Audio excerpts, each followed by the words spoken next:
King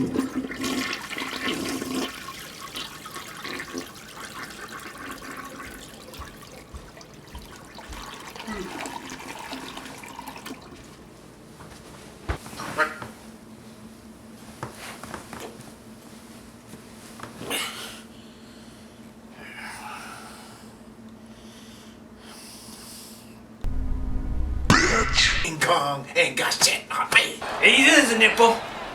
You gotta get in there and you gotta fucking twist that nipple. Twist it off. Twist it off. Unsolved mysteries.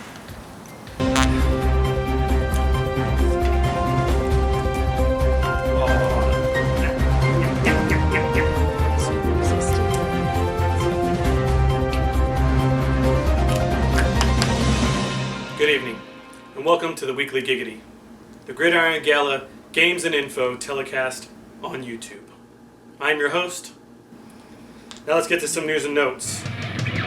News and notes. Fournette is in Tampa now with a crowded backfield. Will he receive the majority of carries with Rojo impressing at camp? Adrian Peterson has been cut by the Washington football team and is now back in the NFC North with Detroit. How will this affect the likes of second-round pick DeAndre Swift and third-year back Kerryon Johnson? Will Detroit finally have their first 1,000-yard rusher since Reggie Bush in 2013? Doubt it. Mitchell Trubisky was named the Week 1 starter for the Chicago Bears. A little competition never hurt anybody, am I right? And if Montgomery can live up to his rookie hype, the red zone chemistry with Allen Robinson seems promising. The 49ers activate Deebo Samuel after a fractured foot and surgery back in June. Devontae Freeman visited with the Jacksonville Jaguars. Surprisingly, they did not reach a deal. What the fuck, Corey? Mario Edwards signs with the Bears, and Clowney is now in Tennessee. You're right here, it'd be awesome. Ooh, that's pretty good. He goes down. Rolling around. Running around. Oh, let's go. Heating up. Atta boy, keep the fire rolling. Hey, it's video, so do whatever you want. There's no way Jason is in this. This is awkward. This is awkward now. Jason, and we're talking business here. For us. Yeah. Oh, are you? Somebody's gonna take a picture of it. We're talking business. It's gonna Draft recap. Livermore 2020. Boozing in the boonies. Kevin flew in on his Quidditch plunger, waved his magic tampon to bring us some much-needed and deserved beers.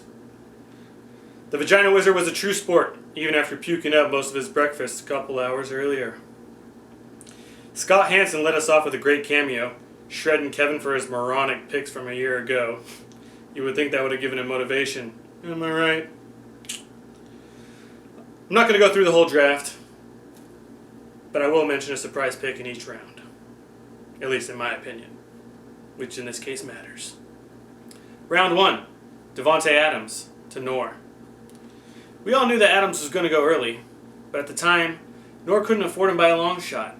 He had made the pick before we had learned that he had made a trade with Corey in order to gain the necessary cap space to secure Adams. Well done, sir. Round 2, Michael Pittman Jr. to Slater. Nipple said he would have gotten Pittman with his second pick, but I was still surprised to hear that with such a stacked rookie wide receiving class, that Pittman would be the first to go. And with the 11th overall pick. I'm not saying I don't like the pick, I just don't think anyone saw it coming. I know I didn't. Round 3, Jonnu Smith to Corey. With Corey's first pick in the 2020 draft, he goes with the 12th ranked overall tight end available. I'm pretty sure he could have picked Smith a lot later in this draft. He even picked Smith over his longtime spank bank star, Gronk. 4th round, Pittsburgh defense to Slater. Speaking of Corey, a defense was taken in the 4th round. 5th round, Eno Benjamin to Gomez. Gomez decided to go with the rookie running back in the desert over Chase Edmonds, who was listed in front of him on the depth charts. The proven backup Edmonds wasn't even drafted until the 9th round. Curious. Round 6, Austin Eckler to Ferralis. I think this one is obvious. We all stopped asking how far Ecky would fall, and some of us prepared for an immediate auction on the LA running back after the draft. Ferralis picked him up in the 6th with barely enough cap to cover that $43 contract. Now round 7 and 10 are kind of a crapshoot, so I'm only going to pick one more. That kind of stands out. And now one last pick is going to be Michael Gallup to Kevin in the 8th round. Gallup is the wide receiver 2 on a loaded offense with a top-tier quarterback, yet he lasted all the way to the 8th round. As much as I think Kevin drafted like shit, this was a solid pick near the end of his vagina reign. Well, that does it for the draft recap. Let's get into some weekly matchups! Yeah! Now it's time to talk about the upcoming matchups. Everyone wants to come out of the gate swinging on week 1. We got a couple of powerhouse matchups, and a few that we just don't care about as much until somebody wins. Let's get started. Match 1, Slater versus Jason.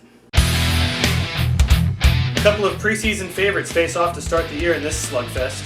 Slater's Monty and Clyde will travel to the stick to battle Jason's I'm Safe. Change your name. Slater will come out big dick swinging with Deshaun Watson and rookie Clyde's Edward-Helaire playing in the season opener on Thursday night. But Jason won't be bringing a knife to a gunfight. He'll have his Harry Butker, who was the leading kicker all of last year. Jason's team may seem better on paper, but the matchups favor Slater slightly this week. Projected points are 99 to 96 in the favor of Slater, but that is with no defense on the side of Bobo. I see it being a shootout on Thursday night, and Watson putting up more than his projected 21. I like the matchup Slater has this week, thus I will be picking Monty and Clyde to take home the victory on the road. Match 2, Kevin versus Gomez. Talk about a dumpster fire. Our very own Vagina Wizard's Beer Bitch, real original name, dude, plays battle shits with Gomez's when Jerry Springer met Judge Judy at Ocho Field. Both teams seemingly lacking at running back, and their quarterbacks going up against strong defenses don't bode well for either team here. If Marlon Mack is still relevant and Melvin Gordon can show he still has what he was with the Chargers, then Gomez can have a decent week. I don't see it. Projected points are 84-89 Gomez. Carolina gave up mad points to the tight end position last year. It should be a shootout between Seattle and Atlanta. So I predict that Tyler Lockett and Darren Waller will exceed their projected points this week, and Gomez will come out on top. Match 3, Corey versus Norm. Last year's number 1 seed against a team that kind of looks like single-ply toilet paper. Corey's You Eat Green Bay for Breakfast travels to an undisclosed location to play Nor's I Eat Green Bay for Breakfast. It was a roller coaster of a draft and past week for Nor, having to scramble for trades and make cap space, and then Fournette bouncing around Florida like he's Robert Kraft. Projected points are 102-81 in the favor of Corey, but Nor hasn't picked up a kicker yet. Despite the tough matchup for Kyler Murray, the Cardinals always play the Niners tough. I see him putting up more than his projected 16. I can't imagine Fournette getting more than 10 carries in what should be a shootout. He might get a touchdown, but I doubt 10 points. I'm going to go with Corey on this one. Match 4, Ferralis versus Sam. The champ and the commissioner, Brady and Goodell, Tarantino and Weinstein. Ferralis and his big nuts Lutz. Change your name already, dude. Goes on the road to Nick's Coliseum to take on Sam's Say Lutz again! I double dare you, motherfucker! Hashtag make Corey draft again. With both Mike's quarterbacks playing each other in a should-be shootout, either are bound to put up big points. Sam has favorable matchups including Tyreek and DJ on Thursday night. Projected points are 103-97, leaning towards the champ. As much as I want to pick Sam because of the favorable matchups, Big Ben hasn't played in a year, and DJ's on a new team. and the Cards always play the Niners hard. So I gotta go with the opposite of my gut on this one. I pick Sam in the upset over our champion Ferralis. Now, match 5. The shootout of the week! Areola versus Tony. Two favorites to start the season.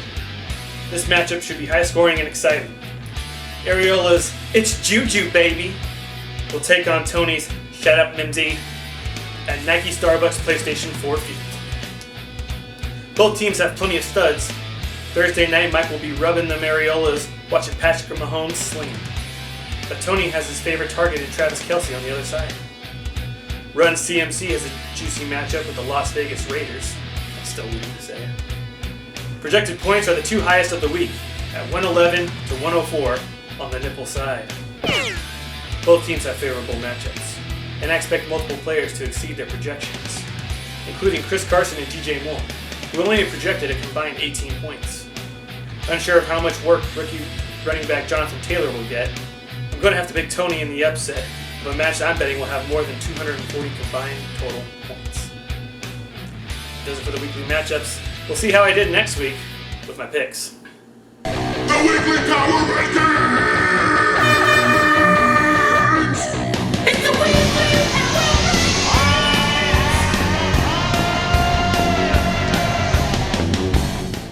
Number 10, Alex Gomez. With unknown roles in Marlon Mack and Melvin Gordon, and an aging Adrian Peterson on a new team, this running back core seems sketchy. And unless rookie wide receiver Jerry Jeudy can produce on a weekly basis, his wide receivers are something to work on. Number 9, Kevin Wallen. Do I smell back-to-back beer bitch duties? With Matt Stafford coming off an injury and a rookie backup, Kevin's quarterback situation is up in the air. Good wide receivers might be able to make up for a declining Lev Bell and 3 rookie running backs. Number 8, Norris Sandy. His running backs are in trouble with Jordan Howard and James Conner being the only set-in-stone starters on their teams. Injury-riddled A.J. Green and Odell Beckham Jr. need to have big-time bounce-back years for Norris this season. Number 7, Sam Nix. David Johnson is Sam's biggest piece here, needing to have a strong start for him this year. Along with Big Ben and Cam Newton not playing in a year, his depth is questionable. Luckily, he has a slew of wide receivers that he can play each week. Number 6, Mike Ferralis. Todd Gurley is in a new system, Eckler with a new quarterback, and Kerryon and Lindsey may be backups. But with Danger Russ and a strong wide receiver core, he can easily rise up in the rankings quickly. Number 5, Alex Slater. 3 rookie wide receivers and a rookie running back. You never know what could happen. Solid quarterback play in Watson and Breeze, and proven studs in Zeke and Julio bode well for Tishy this season. Number 4, Corey Hart. 3 first-round running backs and a few good wide receivers set Corey up nicely to be near the top of the standings again this season. Can Kyler Murray live up to his expectations? Oh yeah, Jonnu Smith and Dawson Knox? Let's see if you really are a guru. Number 3, Tony Funston. Great depth at running back and quarterback, along with a couple of top 10 wide receivers, looked good for last year's bid bench. Though his top 2 wide receivers have new quarterbacks, it could work in his favor. Number 2, Mike Areola. Patrick Holmes and Christian McCaffrey. Need I say more? With touchdown machines like Allen Robinson, Juju, and Mostert, it should make up for his lack of depth on the bench. And that just leaves number 1, Jason Bercease. Solid running backs all around, led by Saquon and Derrick Henry. He picked up Amari Cooper before the draft and got DeAndre Hopkins with his first pick. And he has the league MVP at quarterback in Lamar Jackson. Bobo is looking primed to get his second ring in 3 years. Well, that does it for this premiere episode of the Weekly Giggity. I hope you all enjoyed it. We all need a strong, fun end to this shit show of a year. But as we all know, it won't end well for everyone.